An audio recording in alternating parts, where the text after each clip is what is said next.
Job ছেড়ে অথবা regular ওয়েতে আপনি সরাসরি যদি বিজনেসে আসতে চান, সেক্ষেত্রেও আজকে এমন একটা বিজনেস আইডিয়া শেয়ার করবো যেটা যে কারো পক্ষে অলমোস্ট করা পসিবল, যেটার ক্যাপিটাল রিকোয়ারমেন্ট অনেক কম, রিস্ক অনেক কম, বাট সাকসেসফুল হওয়ার সম্ভাবনা অনেক অনেক বেশি। সো টপিকে যাওয়ার আগে বলবো যে এই চ্যানেলে আমরা এই রিলেটেড জব ছেড়ে বিজনেসে আসা বা নতুন বিজনেস স্টার্ট করা, marketing and skill development, side income, এইসব যাবতীয় হাবিজাবি অনেক কিছু বিষয় আমরা কভার করি, আপনারা জানেন হয়তোবা।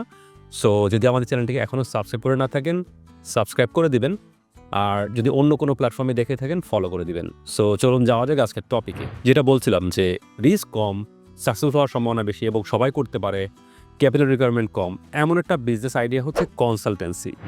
দুনিয়াতে যত ধরনের কনসালটেন্সি বিজনেস রয়েছে, অলমোস্ট অল্প কিছু ব্যতিক্রম ছাড়া প্রায় সব ধরনের কনসালটেন্সি বিজনেস কিন্তু সবার পক্ষে করা পসিবল। সো আমি দুইটা পার্টিকুলার টাইপ অফ কনসালটেন্সি বিজনেসের আইডিয়া আমি দিব।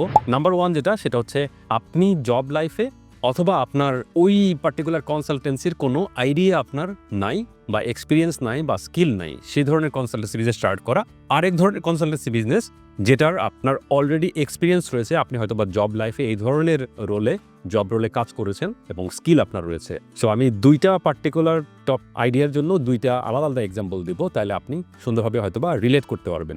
সো শুরুতে আমি যাই যেইটার আপনার অলরেডি এক্সপিরিয়েন্স রয়েছে, এরকম একটা উদাহরণ আমি দিই।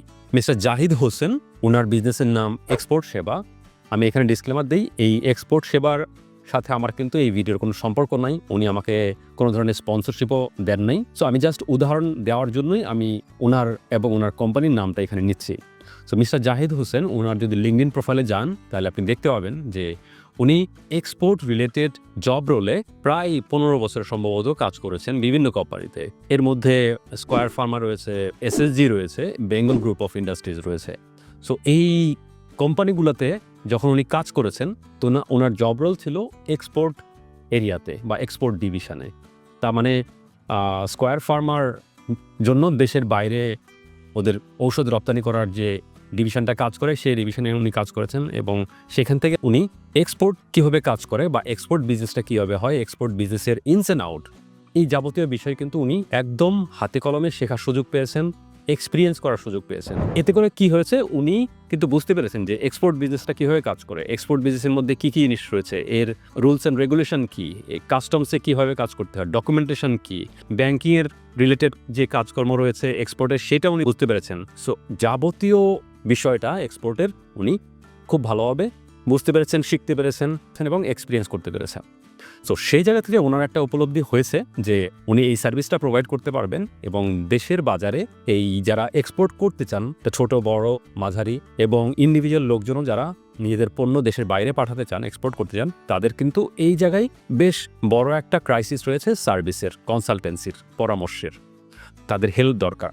সো এই জিনিসটা উনি যখন বুঝতে পেরেছেন, তখন ওনার এই জব লাইফের এক্সপিরিয়েন্সটা নিয়ে উনি এই বিজনেসটা স্টার্ট করেছেন, এক্সপোর্ট সেবা। এবং এর মাধ্যমে কিন্তু খুব ইজিলি কিন্তু ওনার জব লাইফটাকে উনি বিজনেসে কনভার্ট করতে পেরেছেন। এখন বুঝতে পারবেন যে আসলে এই জন্য ওনার কিন্তু ক্যাপিটাল খুব বেশি দরকার ছিল না এবং রিস্ক অনেক কম, বিকজ উনি অলরেডি এই জিনিসটা জানেন। সো ওনার পক্ষে সেল করা কিন্তু খুব ইজি, যথেষ্ট ইজি, এবং লোকজন তাকে ট্রাস্ট করবে, কারণ ওনার প্রোফাইল দেখলে লোকজন বুঝবে যে উনি আসলে এই সেক্টরেই অনেক বছর কাজ করেছে। ইভেন কি ওনার হয়তোবা এই ইন্ডাস্ট্রিতে, বিজনেস ইন্ডাস্ট্রিতেও ওনার অনেক নেটওয়ার্কিংও অলরেডি ছিল।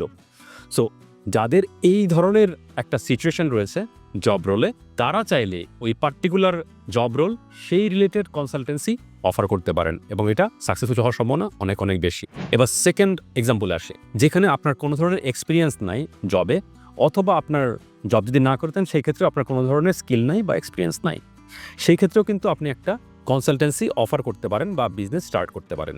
উদাহরণ দিচ্ছি, মিস্টার শাব্বির আহমেদ তামিমের, উনি মেডিয়েটার নামে একটা হেলথ ট্রাভেল কোম্পানি রান করেন, যারা আসলে বাংলাদেশের রোগীদেরকে যারা দেশের বাইরে চিকিৎসা নিতে যান বা চান, তাদেরকে কনসালটেন্সি ফ্যাসিলিটেশন সুবিধা দিয়ে থাকেন বা সার্ভিস দিয়ে থাকেন। সো মিস্টার তামিমের স্টোরিটা আমি ফুললি জানি, ওনার সাথে আমার অলরেডি একটা পডকাস্ট রেকর্ড হয়েছে, এটা পাবলিশ হয়েছে, এটা এই চ্যানেলে রয়েছে, ওইখানে আপনি পুরো স্টোরি দেখে আসতে পারেন। সো লিঙ্কটা আমি এখানে দিয়ে দিচ্ছি, বাট আমি এখানে ব্রিফলি বলছি। ওনার ক্ষেত্রে যেটা হয়েছে, উনি 12 বছরের মতো ব্যাংকে জব করেছেন।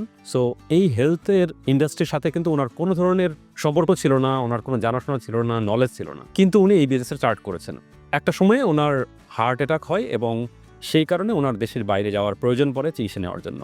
তো উনি যখন দেশের বাইরে যান চিকিৎসা নিতে, তখন উনি দেখেন যে আসলে যারা দেশের বাইরে চিকিৎসা নিতে যায় তারা অনেক ধরনের অসুবিধা ফেস করেন এবং তাদের অনেক সমস্যা ফেস করতে হয় এবং তাদের সার্ভিসের প্রয়োজন, এখানে কনসালটেন্সি প্রয়োজন বা ফ্যাসিলিটেশন প্রয়োজন, এটা উনি ফিল করেন এবং এই ফিলিংস থেকে উনি কিন্তু এই বিজনেস স্টার্ট করেন। তো জিনিসটা এখানে দেখেন, ওনার ক্ষেত্রে এই এক্সাম্পলে দেখেন ওনার কিন্তু totally without any knowledge, without any skill, without any experience কিন্তু উনি এই বিজনেসটা স্টার্ট করেছেন এবং এই জন্য কিন্তু ওনাকে কিছুটা হলেও অসুবিধা ফেস করতে হয়েছে। উনি যখন লোকজনকে পরামর্শ দিতে গিয়েছেন medical related, medical tourism related, তখন কিন্তু লোকজনের কাছ থেকে উনি একটু না বেশ খানিকটা নেগেটিভিটি ফেস করেছেন।